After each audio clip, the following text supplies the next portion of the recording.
नमस्कार, एक बार फिर से हाजिर हूं मैं भारत समाचार के इस खास कार्यक्रम में जो आधारित है सत्ता की हलचल, गपशप और कानाफूसी पर। तो चलिए शुरू करते हैं इस बार का पावर सेंटर।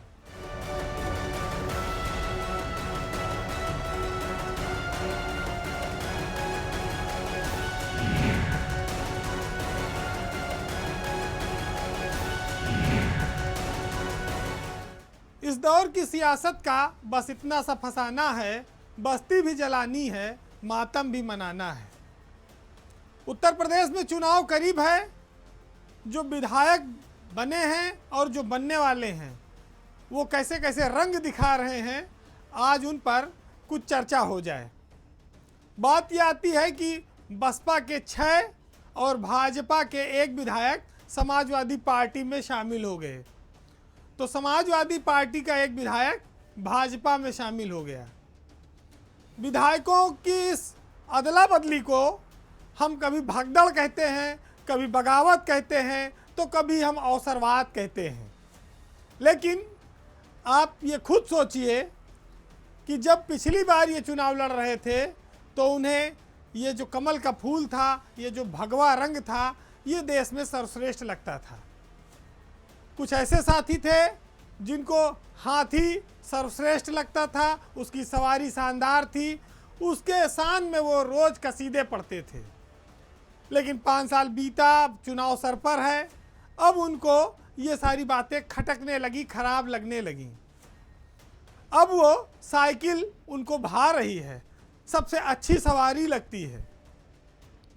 तो हमारी सियासत में किस तरह से जब समय बदलता है, परिस्थितियां बदलती हैं, तो नेता खुद को बदलते हैं और उनकी भाषा बदल जाती है। बहुजन समाज पार्टी के 6 विधायक अब समाजवादी पार्टी में शामिल हो चुके हैं, जिसमें सबसे चर्चित नाम असलम रायनी का है बहराइच के।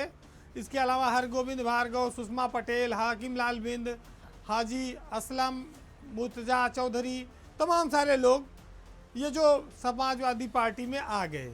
लेकिन एक और नाम सबसे खास रहा, वो सीतापुर से बीजेपी विधायक राकेश राठौर का।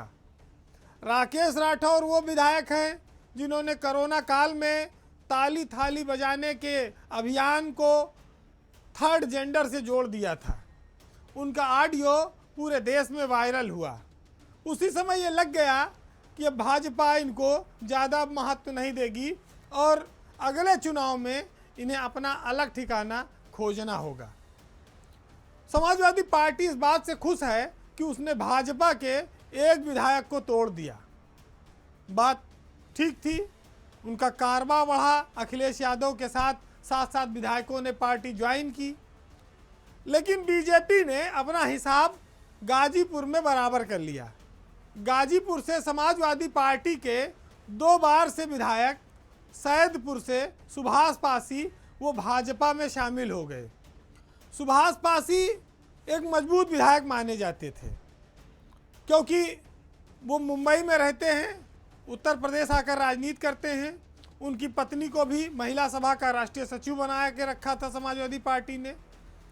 ऐसा क्या कारण बना कि उनको सपा छोड़कर भाजपा में आना पड़ा? माना यह जा रहा है कि राजभर से गठबंधन के बाद से सपा में उनके मान सम्मान में कुछ कमी आई थी और वो पार्टी में खुद को असहज महसूस कर रहे थे। इसके पीछे एक लॉजिक ये भी है कि सुभाष पासी अपने बेटे को भी विधानसभा का टिकट दिलाना चाहते हैं, लेकिन राजभर की पार्टी के गाजीपुर, मऊ और इस इलाके से सबसे ज़्यादा प्रभाव होने के नाते जो दूसरी सीट थी उस पर समीकरण बन नहीं पा रहे थे।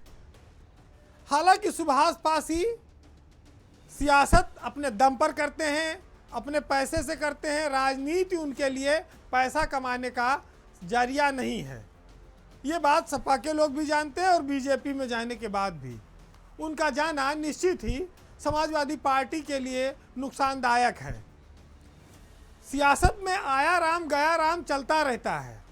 जब तक कोई हमारे दल में होता है वो अच्छा होता है, लेकिन जब दल छोड़ता है तो उसकी तमाम सारी कमियां सामने आ जाती हैं और ये कहते हैं कि हमारे यहाँ से कूड़ा करकट चला गया।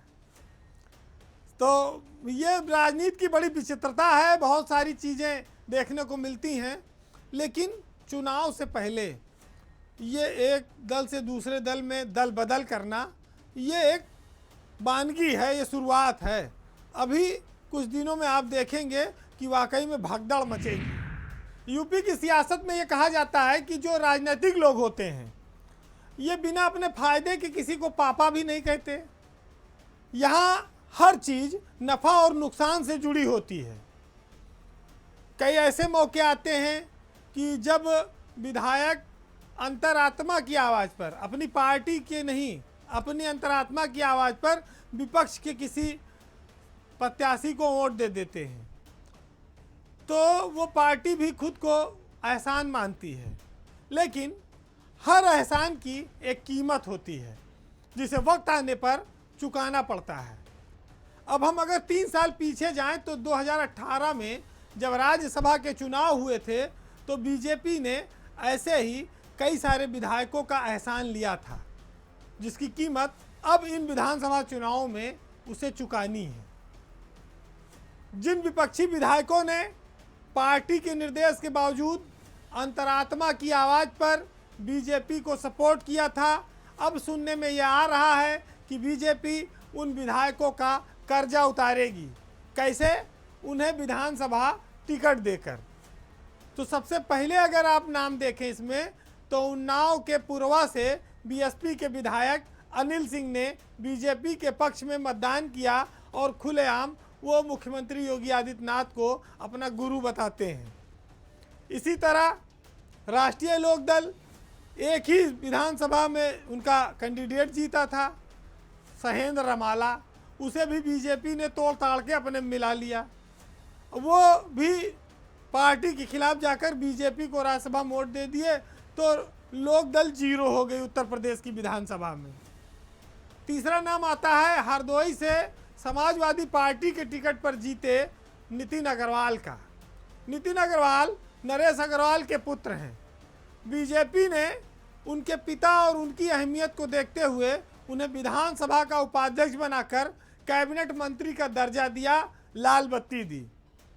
लेकिन चूंकि अब 5 साल बीत चुके हैं, फिर चुनाव आ गया, सपा से उन्हें टिकट होना नहीं है, तो बीजेपी उनको भी टिकट देकर उनका एहसान चुकाएगी। इसके बाद बात आती है 2 कांग्रेसियों की, और ये दोनों संयोग से रायबरेली जिले से ही हैं, जिन्होंने अपनी पार्टी से बगावत करके योगी आदित्यनाथ की सरकार को सपोर्ट किया। कब? जब विधानसभा का विशेष सत्र हुआ था, 36 घंटे का रात दिन चला था, उस समय विपक्ष की विधायक अदिति सिंह और राकेश सिंह, इन लोगों ने पहुंचकर, चूंकि पूरा विपक्ष वॉकआउट कर रहा था वो इस कार्यक्रम का, ऐसे में इनकी उपस्थिति ने सरकार को एक संबल दिया, एक मजबूती दी, और उस एहसान के बदले अब बीजेपी इनको टिकट देकर भाजपा से रायबरेली में चुनाव लड़वाएगी। तो एक तो आप ये कह सकते हैं कि जो होशियार विधायक थे उन्होंने अपने दल से दगा किया, लेकिन एक इन्वेस्टमेंट भी कर दिया, और उस इन्वेस्टमेंट का अब लाभांश हासिल करने का वक्त आ गया है। देखिए, हमारे यहाँ कहा जाता है कि भाई कोई एहसान बाकी ना रखो, एहसान जो हो उसको चुकता कर दो। तो सियासत में 3 साल पहले जो वादा किया गया टिकट देने का, अगर मौका आया तो पूरा कर दो। वैसे भी विधायक ये कहता है कि भाई हमारे क्षेत्र की ज़रूरत थी, हमको अपने जनता का विकास करना, उसके काम कराने हैं, इसलिए हमें उनके साथ जाना था, अपनी पार्टी की कीमत पर भी जाना पड़ा। लेकिन हर कोई जानता है कि सियासी लोग हर चीज़ की एक कीमत वसूलते हैं। हालांकि वो दिखावे में ज़रूर गाते हैं कि एहसान मेरे दिल पे तुम्हारा है दोस्तों, ये दिल तुम्हारे प्यार का मारा है दोस्तों। हमारे यहाँ गर्मियों में बहुत सारे हैंडपम्प खराब हो जाते हैं क्योंकि पानी का स्तर बहुत नीचे चला जाता है। ऐसा ही हाल उत्तर प्रदेश में हैंडपंप चुनाव निशान वाले दल राष्ट्रीय लोकदल का चल रहा है। पिछले 10-15 सालों से कभी वो 1 सीट विधानसभा में, कभी 2 सीट, कभी 4 सीट, इस तरह से उनको मिलती है। चाहे गर्मी हो, चाहे जाड़ा, चाहे बरसात, वाटर लेवल नीचे ही रहा, ऊपर नहीं आ पाया। हैंडल पे हैंडल मारते जा रहे थे, लेकिन हैंडपंप से पानी नहीं निकल रहा था। फिर भला हो ये 3 कृषि कानूनों का और किसान आंदोलन का, कि उसने जलस्तर को ज़मीन के नीचे काफ़ी ऊपर उठा दिया और हैंडपंप के नल में आजकल पानी आने लगा, और पानी भी इतना मीठा है कि हर कोई उसको पीने की तलब रखता है। कोई से हैंडपंप को अब साइकिल पर बैठाने को तैयार है, तो कोई कहता है रुको हम हवाई जहाज़ लाए हैं, हमारे साथ उड़ो। तो ये एक उत्तर प्रदेश की सियासत में राष्ट्रीय लोकदल, जयंत चौधरी और हैंडपंप के बदले हुए दिनों का संकेत है। पश्चिमी उत्तर प्रदेश में राष्ट्रीय लोकदल, जयंत चौधरी इस किसान आंदोलन के बाद से एक बड़ी ताकत बनकर उभरे हैं। समाजवादी पार्टी के साथ उनका स्वाभाविक रूप से गठबंधन है, वो ठीक ठाक चल रहा है। लेकिन इसी बीच कुछ लोग सीटें के बंटवारे को लेकर सुगबुगाहट करते हैं। इसी बीच एक और घटनाक्रम होता है जिसमें कांग्रेस की एंट्री हो जाती है, और इसकी आड़ में एयरपोर्ट पर अचानक मुलाकात इसको और गर्म कर देती है। सूत्र बताते हैं कि कांग्रेस इस ताल में बैठी है कि सपा से न पटे तो हमरी ओर आओ, और इसके लिए हमारे पास गुलदस्ते में कई फूल हैं। जैसे जयंत चौधरी को राज्यसभा में भेजने का ऑफर, पंजाब और हरियाणा में आरएलडी को सीट देकर लड़ाने का ऑफर, इस तरह की बातें हैं। तो जो पार्टी कहते थे भाई ये तो एक मंडल की पार्टी है, इनके पास कोई विधायक नहीं है, आज उसकी पूछ राष्ट्रीय स्तर पर बढ़ गई है। क्यों? क्योंकि किसानों ने उसको दम दिया है, पिलर बने हैं, मजबूती प्रदान की है। पिछले दिनों जब प्रियंका गांधी के साथ जयंत चौधरी हवाई यात्रा पर लखनऊ से दिल्ली गए, तो इस सफ़र को लेकर बहुत सारी चर्चाएं होने लगी कि आरएलडी कांग्रेस साथ गठबंधन कर सकती है, इस गठबंधन में मायावती भी शामिल हो सकती हैं, और आरएलडी के लिए नए नए द्वार खुल सकते हैं। हालांकि अखिलेश यादव ने लखनऊ में साफ किया कि उनका गठबंधन स्पष्ट है और मजबूत है, और जयंत चौधरी के साथ वो मिलकर चुनाव लड़ेंगे, वो कांग्रेस के लालीपाप में आने वाले नहीं हैं। आरएलडी ने भी इसी तरह का बयान देकर अपने सहयोगी की हाँ में हाँ मिलाई। हालांकि जो लोग जानते हैं वो ये मानते हैं कि सहारनपुर, शामली, मुजफ्फरनगर, मेरठ, मुरादाबाद, बागपत, बिजनौर, बुलंदशहर, बहुत सारी सीटें ऐसी हैं जहां पर अगर आरएलडी अलग जाए या कांग्रेस और बसपा के साथ समीकरण में जाए तो वहां पर इनकी सबकी सीटें टकराने लगेंगी, वहां उनके लिए गठबंधन को बनाए रखना कठिन हो जाएगा। जबकि अखिलेश यादव के साथ इन जिलों में आरएलडी की बेहतरीन केमिस्ट्री है। तो कुछ लोग तो इस इंतजार में लगे हैं कि भाई आम पका हुआ है, कभी भी टपक के गिर सकता है और लूट लो मौका मिले, क्योंकि चुनाव एकदम सर पे है। लेकिन जो अच्छे निशानेबाज हैं, वो जानकार हैं, जो साइकिल पर बैठे हैं, वो जान रहे हैं कि ये आम कब पकेगा, कब टूटेगा और किसके हाथ में गिरेगा। तो यूपी की सियासत में पश्चिम से लेकर पूरब तक गठबंधनों का एक दौर चल रहा है, और इसमें अगर पूरब में आजकल ओम प्रकाश राजभर चर्चा में हैं, तो पश्चिम में स्वाभाविक रूप से जयंत चौधरी सबसे बड़े गठबंधन, जिनसे हर कोई गठबंधन करना चाह रहा है, वो सबकी निगाह में है। लेकिन ये माना जाता है कि चर्चा चाहे जितनी चले, आखिर में रिजल्ट क्या होगा। अभी तक की स्थिति से यही लगता है कि अखिलेश यादव और जयंत चौधरी उत्तर प्रदेश में एक साथ मिलकर चुनाव लड़ेंगे। हमारे देश में त्योहारों का बड़ा महत्व रहा है, ख़ास तौर से होली और दिवाली।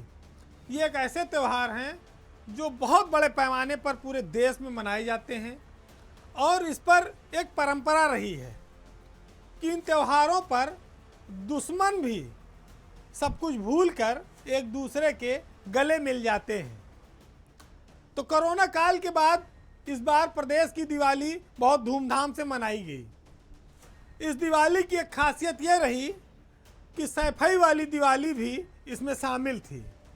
इस दिवाली पर बहुत सारे लोगों की निगाह थी कि इन दिए खाली समाज में रोशनी फैलाएंगे या चाचा भतीजा के दिलों में भी रोशनी आएगी, क्योंकि ये रिश्ते जब रोशन होंगे तो उत्तर प्रदेश के सियासी हालात और समीकरण बदलेंगे। शिवपाल और अखिलेश की पार्टी को इसका इंतज़ार था और दोनों ओर से गठबंधन की बात का ऐलान भी हुआ। अखिलेश यादव ने सैफई में इस बात का ऐलान किया कि शिवपाल यादव की पार्टी के साथ उनका गठबंधन होगा और चाचा को पूरा सम्मान दिया जाएगा, यानी कि दिवाली पर दिलों के साथ दलों का भी मिलन तय हो गया है। हालांकि कोई तस्वीर एक साथ नहीं आई, ना ही कहीं पर पूरा परिवार एक साथ दिखा, लेकिन ऐसा लगता है कि अखिलेश, मुलायम और शिवपाल के बीच एक अंडरस्टैंडिंग बन गई है और इसी ने दिवाली के त्यौहार की मिठास को दोगुना किया है। अखिलेश यादव और शिवपाल यादव का जो गठबंधन है वो खुले तौर पर एक साथ एक मंच से ऐलान भले न हुआ हो, लेकिन अब वो औपचारिकता बचा है। ऐसा माना जा रहा है कि 22 नवंबर को मुलायम सिंह यादव का जन्मदिन होता है। उस दिन ये दोनों नेता एक साथ आकर अपने पार्टी के गठबंधन का या विलय का भी ऐलान कर सकते हैं। चुनावी बेला में दोनों ओर से ये ठंडी बयार बह रही है। सबको इंतज़ार है कि दिवाली से शुरू हुआ यह ऐलान 22 नवंबर तक पटाखों की गूंज में बदलता रहे। शिवपाल यादव और अखिलेश के मिलन से सबसे बड़ी जो समस्या है वो ये दूर होगी कि जहां समाजवादी पार्टी का कैंडिडेट लड़ेगा वहां शिवपाल उसके सजातीय कोई प्रत्याशी नहीं देंगे, तो जीत की राह का एक और जो रोड़ा होगा वो अपने आप खत्म हो जाएगा। समाजवादी परिवार में एकता के ऐलान का इंतज़ार उनके समर्थक भी काफ़ी समय से करते रहे हैं। इस चुनावी मौके पर और दिवाली पर जो दोनों ओर से बातें आई हैं उसने त्यौहार तो लोगों का, इनके समर्थकों का बेहतर ढंग से मनवा दिया, लेकिन इंतज़ार है कि एक साथ एक मैदान पर एक जगह इकट्ठा होकर गले भी मिल लिया जाए। उसके लिए बस थोड़ा सा इंतज़ार है और वो होगा मुलायम सिंह यादव का जन्मदिन। बहरहाल सियासत के तमाम सारे रूप हैं, रंग हैं। जो चाचा कभी भतीजे को गोद में खिलाते थे, आज वो कद में बराबर हैं, कोई उनसे बड़ा है, कोई छोटा है। लेकिन एक शायर ने लिखा है कि जब भी इस तरह के बड़े मौके आए तो मिलने का अवसर मत चूकिए, कि लग जा गले कि फिर ये हंसी रात हो न हो, शायद इस जन्म में फिर मुलाकात हो न हो। हमको मिली है आज ये घड़ियां नसीब से, और जी भर के देख लीजिए हमको करीब से। तो बहरहाल इस बार पावर सेंटर में इतना ही। अगले सप्ताह आपसे फिर मुलाकात होगी, तब तक के लिए नमस्कार।